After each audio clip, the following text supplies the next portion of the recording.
마태복음 8장 23절부터 34절까지 말씀 먼저 읽도록 하겠습니다. 배에 오르심에 제자들이 따랐더니 배가 물결에 덮이게 되었을 때 예수께서는 주무시는지라. 그 제자들이 나와 깨우며 이르되 주여 구원하소서 우리가 죽겠나이다. 예수께서 이르시되 어찌하여 무서워하느냐 믿음이 작은 자들아 하시고 곧 일어나사 바람과 바다를 꾸짖으시니 아주 잔잔하게 되거늘 그 사람들이 놀랍게 여겨 이르되 이가 어떠한 사람이기에 바람과 바다도 순종하는가 하더라. 또 예수께서 건너편 가다라 지방에 가시니 귀신 들린 자 둘이 무덤 사이에서 나와 예수를 보니 그들은 몹시 사나워 아무도 그 길로 지나갈 수 없을 지경이더라. 이에 그들이 소리질러 이르되 하나님의 아들이여 우리가 당신과 무슨 상관이 있나이까 때가 이르기 전에 우리를 괴롭게 하려고 여기 오셨나이까 하더니 마침 멀리서 많은 돼지떼가 먹고 있는지라. 귀신들이 예수께 간구하여 이르되 만일 우리를 쫓아내시려면 돼지떼에 들여 보내주소서 하니 그들에게 가라 하시니 귀신들이 나와서 돼지에게로 들어가는지라. 온 떼가 비탈로 내리더라.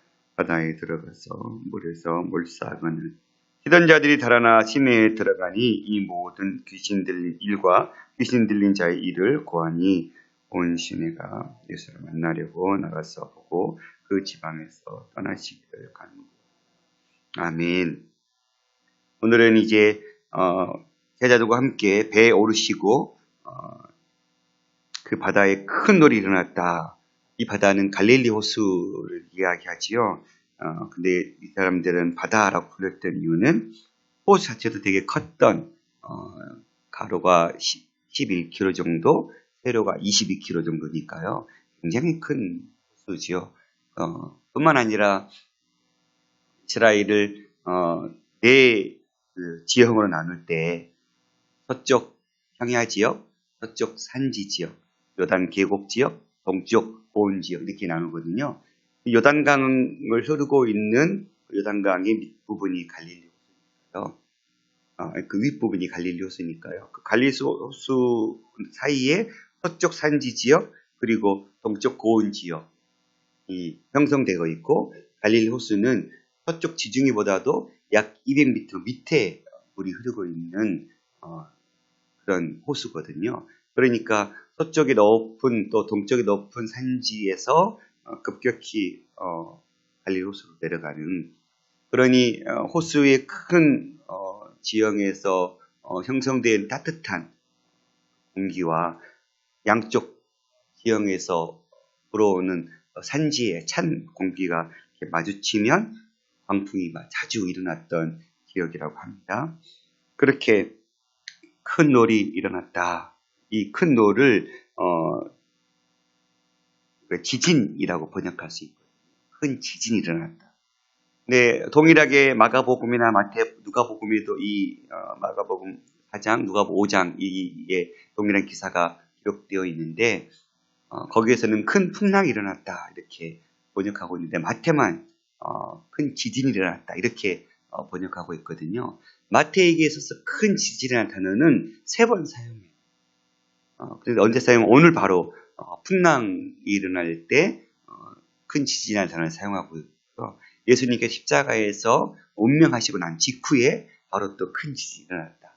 그리고 예수님께서 부활하기 직전에 큰 지진이 일어났다. 이렇게 3번 다 예수님의 큰 사역과 함께 연관되어서 이 큰 지진이라는 이야기를 쓰고 있거든요. 그러니까 마태는 마가복음을 빗대어서 사용했다면 마가복음은 큰 풍랑이라는 단어를 썼지만 마태의 관점에 있어서는 이것이 이제 이방인 선교를 앞두고 예수님의 사역의 큰 어떤 전환점, 왜냐하면 이후에 이제 귀신 들린 자를 이렇게 이제 고쳐내는 과정 속에 본격적인 예수님의 또 다른 사역들이 시작되는 과정 속에서 선전포고 같은 그런 이야기들을 전해주고 싶었던 것 같아요.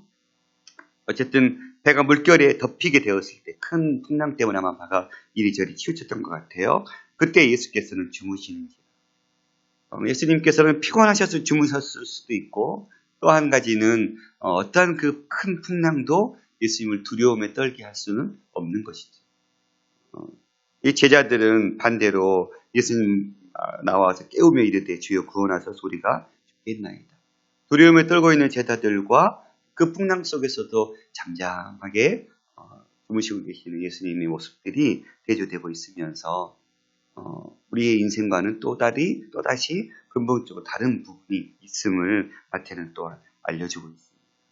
그때 예수께서 이르시되 어찌하여 무서워하느냐 믿음이 작은 자들아 하시고 제자들 지금 배에 올랐던 제자들은 우리 직전에 말씀을 묵상했던 한 서기관이나 또 다른 제자와 같이 아마 그들은 배를 타지 않았을 것이다 이렇게 얘기하고 있는데 배를 탔던 제자들은 여우도 굴이 있고 공중새도 거처가 있는데 예수님이 머리 둘 곳도 없다고 하셨을 때 그 길을 따랐던 제자들이거든요.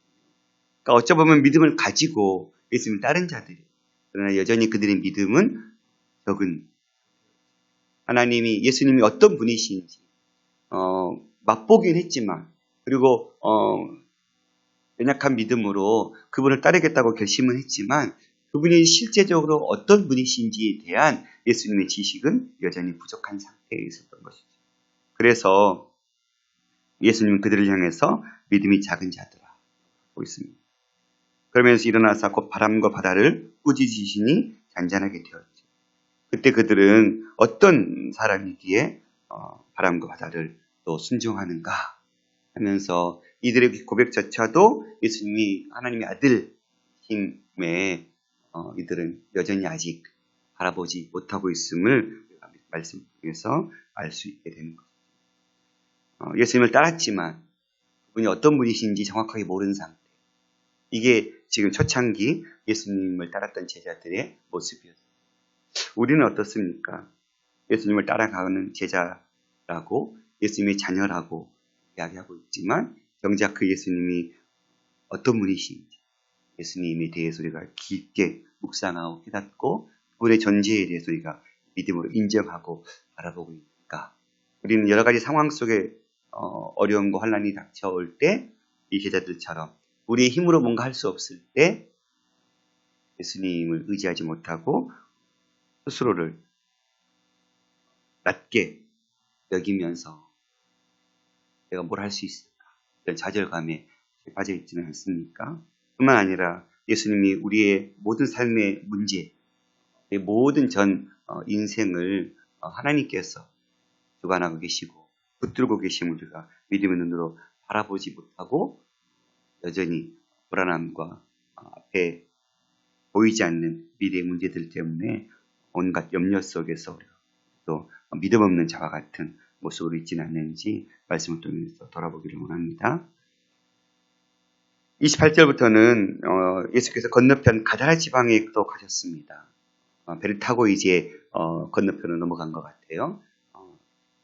이 지방에 가셨을 때 마태복음 5장과 누가복음 8장에도 동일하게 이 사건이 기록되어 있는데 마가복음 5장 마가복음에는 훨씬 더 많은 긴 이야기 스토리를 기록하고 있습니다. 예수님과 귀신들과의 대화도 나오고 있고 또 이 귀신 들린 자가 고침받고 난 이후에 예수님과의 대화도 기록되고 있고 마태복음은 굉장히 짧게 가장 짧게 이 사건을 기록하고 있는데 이 가다라 지방 마가복음이나 누가복음에는 거라사 지방이라고 번역하고 있어요. 학자들은 이 거라사 지방은 전체 데가볼리 시 안에 있는 한 마을인데 이 거라사 지방은 약 50km 정도 갈릴리 호수하고는 떨어진 그런 도시고 이 가다라 지방은 약 10km 정도 떨어진 지방이라고 둘 지방 다 바로 이 돼지들이 비탈길을 내려서 떨어지기에는 좀 먼 도시들이죠. 그래서 아마 데가볼리 안에 당시에 알려져 있었던 그런 지명을 특정해서 이야기하지 않았을까 라고 학자들은 이야기합니다.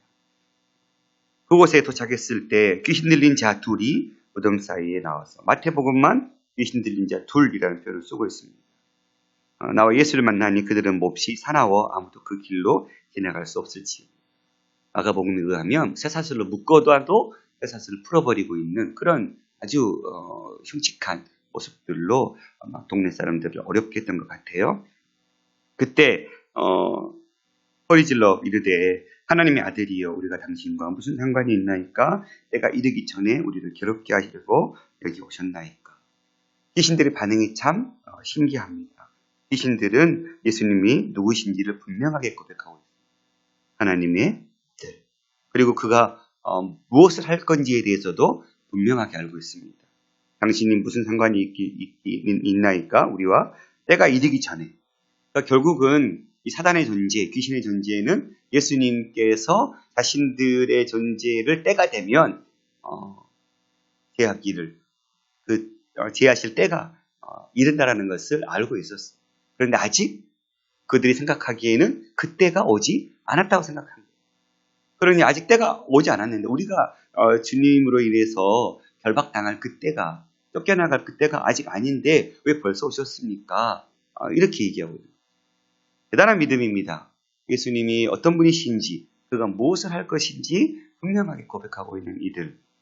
이 귀신들 존재가 그렇게 이 사람을 힘들게 할 때 마침 멀리서 많은 돼지떼, 마가복음은 2,000마리의 돼지떼라고 기록하고 있는데요. 귀신들이 예수께 간구하 이르되 만일 우리를 쫓아내시려면 돼지떼에 들여보내소서 하니 그들에게 가라 하시니 귀신이 나와 돼지에게 들어가는지라 온 떼가 뒤탈로 내리다가 바다로 들어가니 그에서 몰사했다. 이렇게 기록하고 있습니다. 왜 하필 돼지떼로 들어가게 하셨을까? 2,000마리나 되는 돼지를 한꺼번에 몰살시켰을 때 그 마을에 엄청난 경제적인 손해를 끼쳤을 때 이렇게 생각해 볼 수 있지요. 그러나 예수님의 하늘나라의 계산법은 우리 세상적인 계산법과는 전혀 다른 계산법. 예수님 입장에서는 귀신 들린 두 사람의 생명, 그 삶이 회복되는 것이 2,000마리의 돼지떼가 죽는 것보다 훨씬 더 귀했다는 사실. 예수님은 이렇게 한 생명을 참 귀히 여기고 그 생명이 변화되어지고 회복되어지는 것에 그분은 어떠한 가치, 다른 세상적인 것들보다 훨씬 중요한 가치를 두고 사역하셨던 분이시죠. 지금도 주님은 한 생명을 살리는 일에 천하를 바꾸시는 일을 통해서라도 얻고자 하시는 분이 예수님이시죠. 그런데 마을 사람들의 반응은 어떻습니까? 시선자들이 달아나 시리를 시내에 들어가 이 모든 일과 귀신 들린 자의 일을 고하니 온 시내가 예수를 만나려고 나가서 보고 그 지방에서 떠나시기를 간구하다. 오늘 앞에 나왔던 바다를 풍랑을 잠잠히 가셨던 일 사건 속의 제자들의 반응은 이 사람이 누구지? 이런 반응이었거든요. 근데 두 번째 이 귀신 들린 자의 반응은 우리에게서 떠나십시오. 이제 다음에 중풍병자의 반응은 주님이라고 고백하는 일이 벌어지고 이 세 세트의 반응이 다 다르게 나타나고 있습니다. 그러니까 기적은 꼭 모든 사람들의 믿음을 일으키는 건 아닌 것 같아요. 엄청난 기적이 일어나도 하나님께서 마음의 문을 열지 않으시면 그 기적을 통해서 하나님을 볼 수가 없습니다. 지금 이 지방 사람들은 왜 떠나시기를 간구했을까요? 아마도 여러 가지 이유들이 있었겠죠. 또다시 이분을 우리가 모셨다가는 돼지도 2,000마리가 깡끝번에 죽게 되는 그런 또 다른 일들이 일어날 수 있겠다. 이런 경제적인 손해를 염려해서 떠나라 했을 수도 있겠죠. 여러 가지 우리가 묵상해 볼 수 있겠지만 중요한 건 이 마을 사람들의 어떤 관점은 귀신에서 놓인 그렇게 힘들게 고통스럽게 살아갔던 그 사람들이 깨끗이 고침받아서 자기들과 함께 동고동락하면서 사는 그 기쁨에 대해서는 전혀 그러니까 사람에는 관심이 없었다는 거. 마을에 정말 귀신 들려서 혹은 정말 너무너무 힘들어서 마을 사람과 같이 살지 못한 사람들이 회복되어서 같이 마가복음에는 이제 귀신 들린 자가 나도 주님 따르겠다고 했을 때 네가 네 집에 가서 네가 낫게 된 것과 그 마을 사람들에게 이 사실을 알려라 하고 예수님은 떠나보내거든요. 그러니까 네가 그동안 이 귀신 들림으로 인해서 공동체 생활하지 못했던 그 고통들을 이제는 접어두고 그 공동체 속에 들어가서 그들과 함께 동고동락하면서 이 사실을 전하고 그들과 함께 먹고 마시는 평범한 삶을 누려라. 이렇게 주님은 얘기하셨거든요. 충분히 따르라 하시면서 가는 곳마다 내가 귀신 들리는데 고쳤다고 내가 쇠살줄로 묶여놨어도 끊었었던 그런 아주 극악한 귀신 들린 자였는데 내가 내 말씀으로 그냥 고쳐버린 자다라고 하면서 예수님의 사역 속에서 데리고 다니면서 얼마든지 예수님이 자랑할 수 있는. 제가 그랬다면 반드시 쫓아다니게 했을 거예요. 뭐라고 내가 그런 존재다. 주님은 자기를 드러내는 데는 전혀 관심이 없어요. 오직 이 사람들이 고침받은. 그런데 동일하게 마을 사람들은 그 사람에게 관심이 있지 않고 자기들의 이란 삶 속에 있을 어떤 손해 이런 거에만 관심이 있었다는 사실. 아마 예수님께서 2,000마리의 돼지가 순식간에 죽게 되었을 때 예수님의 성품이시라면 그 마을에 그보다 더한 것으로 반드시 갚아주셨을 것 같아요. 두 사람의 영혼도 중요하지만 마을에 2,000마리를 뒤지는 당시에 큰 재산이었죠. 근데 그것을 한 번에 없어지게 했으니 예수님 아마도 분명히 그 마을 사람들이 예수님을 받아들였다면 더한 것으로 주님을 채우고도 남았을 거예요. 그런데 어리석게도 그 예수님은 그들은 떠나가시오. 우리 마을에는 오시지 말라고 거부하고 있는 모습을 보여주고 있습니다. 우리는 어떤 삶을 살고 있습니까? 한 영혼이 변화되는 일에 우리는 너무 세상적인 어떤 계산법으로 접근하고 있지는 않습니다. 한 생명을 살려내기 위해 우리가 드려야 될 많은 수고들이 있죠. 그 수고가 아깝게 여겨지고 낭비라고 여겨지고 그런 순간 생명은 살려낼 수 없는 것 같아요. 예수님의 마음으로 세상적인 물질과 바꿀 수 없는 한 영혼을 구원하는 일에 우리가 접근할 수 있는 이런 은혜가 있었으면 좋겠습니다. 교회가 낭비처럼 보이는 일들이 많죠. 다음 세를 세우는 일도 물질 없이는 못해요. 근데 그 물질이 그냥 막 아깝게 여겨지죠. 그러나 그렇게 드리지 않고서는 다음 세대를 세울 수 없죠. 뿐만 아니라 지역사회 여러 가지 돕는 어려운 손길에 있는 사람들을 도울 때 마치 밑빠진 독에 물 붓는 것 같은 느낌이 가질 때도 많죠. 그러나 그것은 주님께서 하실 책임이시고 우리는 우리에게 주어진 일에 최선을 다해서 영혼을 살리고 생명을 세우는 일에 우리의 삶의 물질의 시간을 아깝지 않게 드릴 수 있는 그 믿음의 태도가 우리에게 필요하지 않을까. 또 그들이 그렇게 변화되었을 때 시기 질투나 혹은 내 어떤 물질적 손해 때문에 그 은혜를 같이 누리고 맛보지 못하는 인생입니다. 한 생명이 살아나고 변화되어지는 일로 인해서 같이 더불어 기뻐하고 감사하는 그런 공동체, 그것이 우리 예수 공동체가 추구해야 될 모습이 아닐까 하는 고민해보는 시간이었습니다. 우리의 삶 가운데 이런 은혜들이 계속 지속적으로 주의 나라를 세우는 일에 세워지기를 간절히 소망합니다. 기도하겠습니다. 살아계신 아버지 하나님 감사합니다.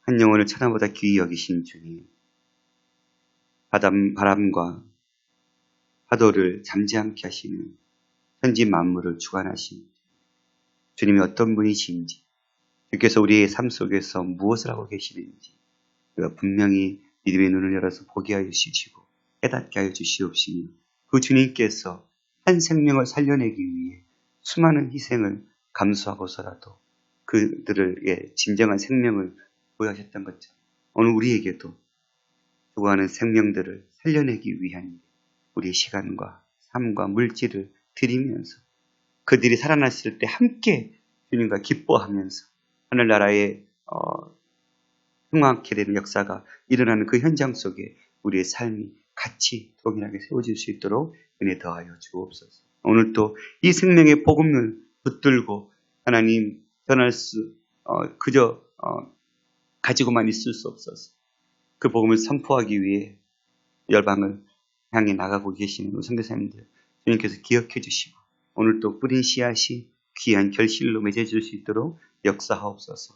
하나님 계속해서 오지 마을들을 온주민 마을들을 돌아다니면서 경탐하고 있는 조 목사님 일행을 주님께서 축복해 주시고 하나님께서 특별히 승동교회가 앞으로의 어떤 선교의 비전들을 세우는 일에 이 귀한 정탐들을 통해서 구체적인 계획들이 세워지고 그 계획들을 통해서 정말 죽어가는 많은 생명들 살려내는 일에 쓰임받는 귀한 교회 될 수 있도록 역사하옵소서. 모든 것 주님 의지합니다. 예수님으로 감사하며 기도드리겠습니다. 아멘.